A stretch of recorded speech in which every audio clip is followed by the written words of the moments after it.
नमस्कार, हिमाचल बुलेटिन में आपका स्वागत है। कोरोना के खिलाफ जीतेंगे हम यह लड़ाई, टीका लगवाने में ही है सबकी भलाई। 18 वर्ष से अधिक आयु के व्यक्ति टीकाकरण के लिए पंजीकरण करवाएं। पंजीकरण के लिए www.cowin.gov.in अथवा selfregistration.cowin.gov.in पर लॉगिन कर अपना मोबाइल नंबर दर्ज करें। मोबाइल पर प्राप्त OTP नंबर दर्ज करें और सत्यापित करें। फॉर्म के अनुसार विवरण भरें और स्वयं को पंजीकृत करें। टीकाकरण के उपरांत भी 3 बहुमूल्य नियम अवश्य अपनाएं। हमेशा मास्क पहनें, अपने हाथ साबुन और पानी से नियमित तौर पर अच्छी तरह धोएं, दूसरों से उचित दूरी बनाकर रखें। अब पेश है आज के समाचार। मुख्यमंत्री श्री जयराम ठाकुर ने आज इंदिरा गांधी चिकित्सा महाविद्यालय एवं चिकित्सालय शिमला का दौरा कर नई OPD की प्रगति के बारे में जानकारी हासिल की। इस OPD का उपयोग कोविड-19 मरीजों के इलाज के लिए किया जाएगा। इसके बाद मीडिया कर्मियों से बातचीत करते हुए मुख्यमंत्री ने कहा, IGMC में प्रमुख रूप से तो हमने कोविड बेड्स की कैपेसिटी बढ़ाने के लिए तो वो हमने नया जो OPD ब्लॉक बन रहा है उसको हमने देखा और IGMC के इस प्रेमिसेस में ही 500 बेड की कैपेसिटी हम एडिशन करना चाह रहे हैं कोविड के पेशेंट्स के लिए और वो उस प्रक्रिया में आगे बढ़ गए हैं। 2 फ्लोर ऑलरेडी हमने OPD ब्लॉक के डेडिकेट कर दिए हैं और इसके अतिरिक्त तो बाकी फ्लोर भी हमारे तैयार हुए पड़े हैं और उसमें बेड वगैरह लगाने की कुछ औपचारिकता रहती हैं। उसके बाद उसको भी हम कोविड के लिए डेडिकेट करने के लिए फ़िलहाल प्लान किए हुए हैं। मैं सभी प्रदेशवासियों से विनम्र निवेदन करना चाहूँगा कि कोविड के बढ़ते हुए मामलों को ध्यान में रखते हुए हमको अब सख्तियाँ और ज़्यादा करनी पड़ रही हैं।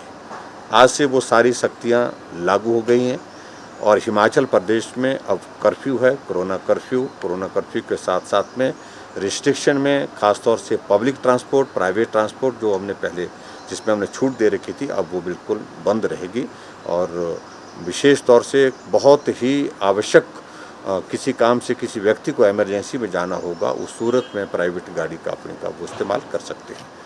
उसके साथ जो मार्केट को जो खोलने के लिए पहले हमने सारे दिन भर के लिए 6 बजे तक के लिए उसमें वो रखी थी, छूट रखी थी, उस छूट को भी हमने कम कर दिया। वो सिर्फ 3 घंटे के लिए वो छूट रहेगी और सभी डिप्टी कमिश्नर ने अपने अपने ज़िले में अलग अलग समय में उसके लिए 3 घंटे का समय निर्धारित किया है। मेरा प्रदेशवासियों से निवेदन है कि बहुत बड़े संकट के दौर में से इस वक्त प्रदेश गुजर रहा है। आप सबके सहयोग की बहुत बड़ी आवश्यकता है। हमको कोविड के संकट से इस प्रदेश को बाहर निकालना है। आपकी मदद चाहिए। आप जो है इस कर्फ्यू का पालन करें और जहां जिस रूप में इस वक्त मदद कर सकते हैं कोविड के जो हमारे होम आइसोलेशन में लोग हैं, कोविड के पेशेंट चाहे हॉस्पिटल में एडमिट हैं, उनके परिवार वालों को जहां जिस रूप में मदद पहुंचा सकते हैं वो मदद पहुंचाएं। हिमाचल प्रदेश में अभी तक किसी भी तरह से ऑक्सीजन की कमी नहीं है, ना ही PP किट की कमी है, ना ही मास्क की कमी है और ना ही हमने ऐसा किया कि ऐसी स्थिति है हिमाचल प्रदेश में कि कोई आदमी अगर हॉस्पिटल आता है तो उसके पास वो हॉस्पिटल में एडमिट होने के लिए डॉक्टर उसको सजेस्ट करते हैं तो बेड की कमी के कारण किसी पेशेंट को अभी तक हमने वापस नहीं भेजा।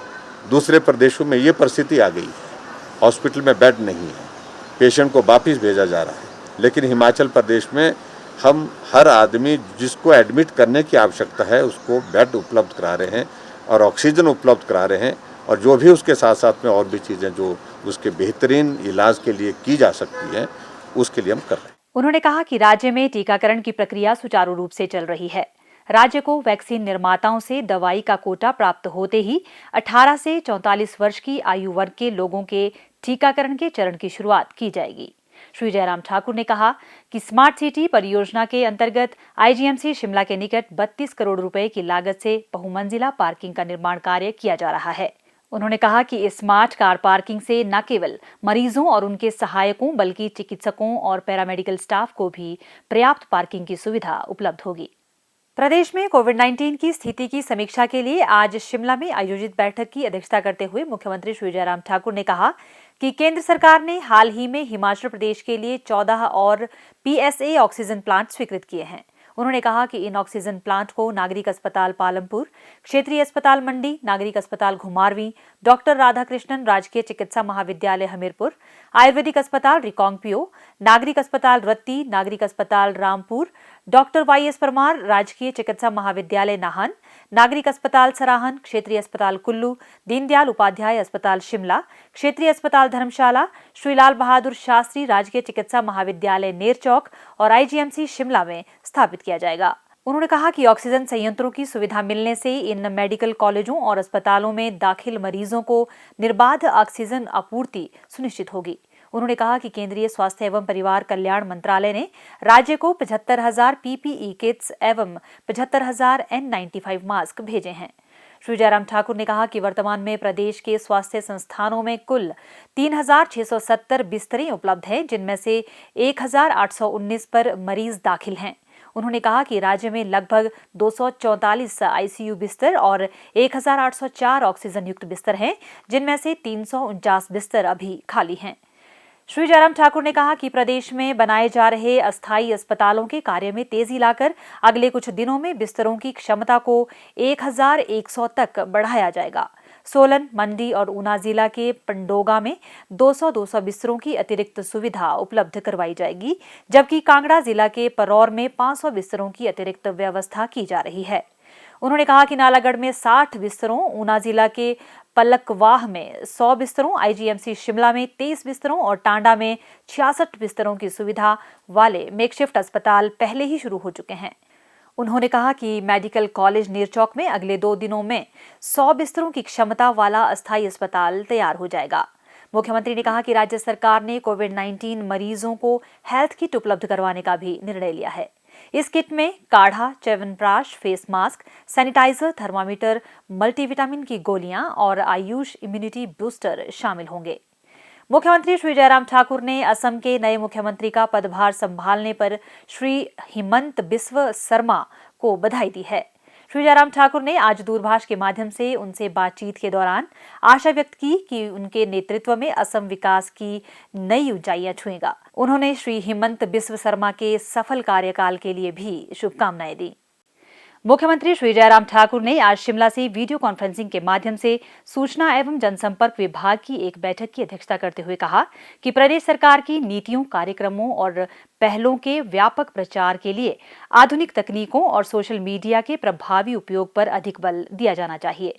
उन्होंने कहा कि विभाग के अधिकारियों को नवाचार सोच अपनानी चाहिए और सकारात्मक, सफलता और विकासात्मक गतिविधियों पर आधारित खबरों को मीडिया तक पहुंचाने के हर संभव प्रयास करने चाहिए।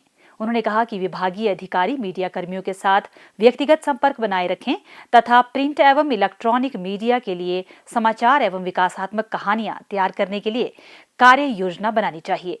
मुख्यमंत्री ने कहा कि कोविड-19 संकट ने मीडिया के परिदृश्य को काफी बदल दिया है, इसलिए जनसंपर्क व्यवसायियों को मीडिया की आवश्यकता के अनुसार स्वयं को बदलना चाहिए। उन्होंने कहा कि मीडिया में आने वाली तथ्य विहीन खबरों का तुरंत खंडन करने पर विशेष बल दिया जाना चाहिए।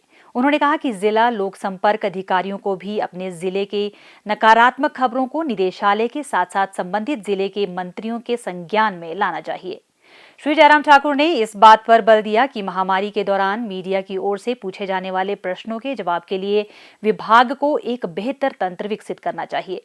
मुख्यमंत्री ने कहा कि मीडिया के बदलते परिदृश्य के बीच यह महत्वपूर्ण है कि PR पेशेवर चुनौतियों से पार पाने के लिए अपना कौशल उन्नयन करें। उन्होंने कहा कि इस महामारी के दौरान जनसंपर्क व्यवसायियों की भूमिका कई गुना बढ़ गई है, क्योंकि उन्हें जनता के मन में विश्वास जगाने के लिए सरकार और सरकारी संस्थाओं की सकारात्मक छवि बनाने पर कार्य करना होगा। उन्होंने कहा कि विभाग को सकारात्मक समाचारों के उचित प्रसार के लिए स्थानीय FM चैनलों, कम्युनिटी रेडियो या अन्य मीडिया मंचों का प्रभावी उपयोग भी सुनिश्चित करना चाहिए। श्री जयराम ठाकुर ने इस अवसर पर सूचना एवं जनसंपर्क विभाग की बुकलेट होम आइसोलेशन भी जारी की, जिसमें होम आइसोलेशन में रह रहे व्यक्तियों के लिए उपयोगी जानकारी प्रदान की गई है। कोविड महामारी के बढ़ते मामले के बीच राज्य में लागू कर्फ्यू में प्रदेश सरकार ने आज से कुछ और कड़े प्रतिबंध लगाए हैं। ये बंदिशें 17 मई 2021 सुबह 6 बजे तक लागू रहेंगी। इस दौरान सभी बस सेवाएं बंद रहेंगी, जबकि टैक्सियां और निजी वाहन भी नहीं चलाए जा सकेंगे। इसी प्रकार प्रदेश में रेस्तरां और ढाबे भी बंद रहेंगे, लेकिन लोगों की सुविधा के लिए राष्ट्रीय उच्च मार्ग पर ये खुले रहेंगे। प्रदेश सरकार ने पूरे प्रदेश में केवल 3 घंटों के लिए रोजमर्रा और उचित मूल्य की दुकानें खोलने की अनुमति दी है। कांगड़ा, हमीरपुर, सिरमौर, सोलन, बिलासपुर, ऊना जिलों में दुकानें सुबह 8 से 11 बजे तक खुली रहेंगी। जिला शिमला, कुल्लू, मंडी और चंबा में दुकानें खोलने का समय सुबह 10 बजे से दोपहर 1 बजे तक तय किया गया है। लाहौल स्पीति जिले में दुकानें सुबह 11 बजे से दोपहर 2 बजे तक, जबकि किन्नौर जिले में सुबह 9 बजे से 12 बजे तक खुली रहेंगी। स्वास्थ्य एवं परिवार कल्याण विभाग द्वारा दोपहर 2 बजे जारी बुलेटिन के अनुसार प्रदेश में कोरोना संक्रमण की जांच के लिए आज 946 लोगों के सैंपल लिए गए, जिनकी रिपोर्ट आना अभी बाकी है। अभी तक 16,34,779 लोगों की जांच की जा चुकी है, जिनमें से 14,94,114 सैंपल की जांच नेगेटिव पाई गई है। प्रदेश में कुल 1,32,763 लोगों में कोरोना वायरस के संक्रमण की पुष्टि हुई है, जिनमें से 99,188 लोग इस बीमारी से ठीक हो चुके हैं और 31,629 व्यक्ति उपचाराधीन है। हिमाचल बुलेटिन देखने के लिए सब्सक्राइब करें YouTube channel DPR Himachal, follow करें ट्विटर @DPRHP, लाइक करें Facebook page information and public relations department Himachal Pradesh, visit करें वेबसाइट www.himachalpr.gov.in। इस अंक में इतना ही। कल फिर होगी मुलाकात। दीजिए इजाजत। नमस्कार।